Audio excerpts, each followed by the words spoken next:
Hi, I'm Maggie. I chose the book Crucial Conversations: Tools for Talking When Stakes Are High.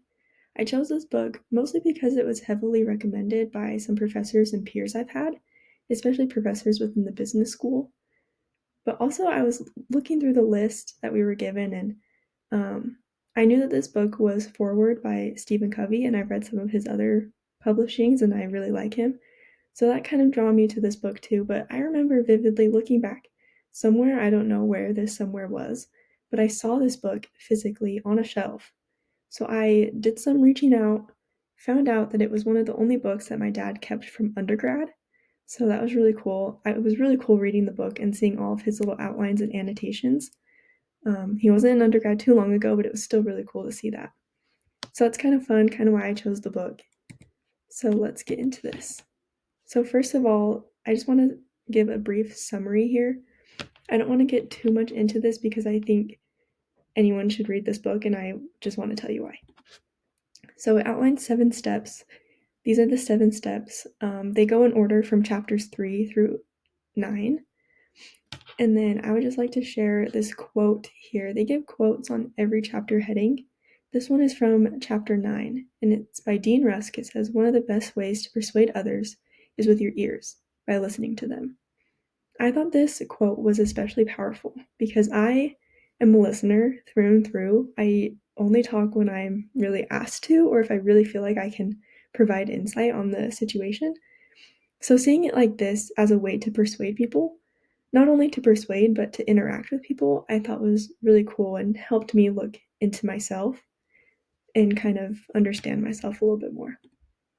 So, the impact of this book was so great. I really enjoyed the practical applications that they give, not only with bosses, but everyday life.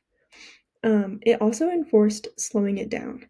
I know that we learned this in Never Split the Difference, and we really took it to heart in class, and it really helped me. I really liked it. But it's like, okay, I thought maybe I can only use this in a negotiation kind of conversation. But this book also mentioned slowing down. So I just have a little quote here that I'd like to say. It goes, "The best at dialogue, find a way to first slow it down." End quote. That quote continues into a longer sentence there about some of the steps. But I thought that that was really cool because it's dialogue, not necessarily conversation, but it's just slowing it down, I feel helps me take a look into my emotions, and I can't understand someone else's emotions until I know my own. So I felt like that really enforced calming the schizophrenic also that we learned in Never Split the Difference. So it was really cool for me to see that in 2 different publishings of 2 different, very different authors and audiences. So some strengths of this book, there were so many, so I just chose 3. Like I said earlier, it's very applicable to roommate drama, coworkers, bosses, dogs, kids, neighbors. Anyone that you've ever had an interaction with, you can put them on this list. It also provides many real world examples, and I really enjoyed this. The verbiage wasn't insane, it was easy to understand. I could relate to them. I could even tell you, maybe it happened even yesterday while I was reading this book. And also, a thing that doesn't really stick out, but I picked out, was the focus on emotional intelligence. This is something that we can learn and we can improve on, and each and every step and chapter shows the importance of emotional intelligence, especially starting with the heart and then moving to action. Those first and last steps are heavily relying on your emotions and also knowing other people's emotions. So, some of the weaknesses from this book, very hard to pick out, so I got really nitpicky. So, I chose 2: the lack of cultural and gender differences. During our negotiation, that was the Saudi Arabia and America, I really noticed the importance of cultural differences. Greeting someone with certain hands or a certain handshake or not talking to certain people. I think if this book had incorporated some of that, it would have been really useful. Although it's not super applicable, but especially in these times, I feel like we're getting more and more into like international kind of conversations, so I think that could have been pretty beneficial. Also, the gender differences. As a woman, I feel like I have, a better understanding of empathy naturally.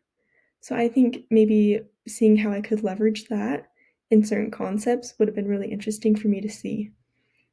Another weakness that I picked out, I had to remember that this book was published in 2002. So obviously, times have changed. We're very heavily reliant on technology right now. But it lacked a focus on digital communication. I communicate probably mostly digital, honestly, for most of my days, whether that be email, text, phone calls, or Zoom conferences. Heck, even right now, I'm talking to you through a little bubble in the corner of the screen. So I think if this book had maybe an addition added on, talking about this could be really beneficial, especially the interpretation of text messages. The psychology behind that is really interesting. So I would love to see these concepts that they talk about applied to those, text messages, calls, or Zoom conferences. My overall recommendation for this book is great. I could not recommend it enough. This book is perfect for anyone who ever has an interaction with anyone else. I mean, I was having a conversation with my dad after I finished the book, and turns out he used a lot of the concepts in his parenting. So you can even use it to parent your kids or talk to your neighbors. It doesn't have to be for bosses or for someone with a 9 to 5. This book was also really easy to read. I found myself reading it on breaks, on walks. I loved to listen to it. Listening to the examples really helped it ingrain into my mind. And then I found myself using them unconsciously in situations. It also provides really simple examples that you can, the verbiage isn't crazy. You're not having to pause and look something up. So you can really sit down with the book and get into the groove of it, which I really appreciate in a book. It really helps me escape. So yeah, that's the book. I loved it. It was great. I think everyone should read it. And it really enhanced not only my negotiation skills, but also just my confidence and talking with other people, my networking especially. I feel like after I've read this book, I realized how important that the fact of networking is. I've always been told, it's not what you know, but it's who you know. And I was kind of always like, but I want to be smart. But from this book, I realized you can be smart, but it is always who you know, or it's how you do it. So I thought that was really interesting to see that too. So overall, it was great. And yeah, loved it.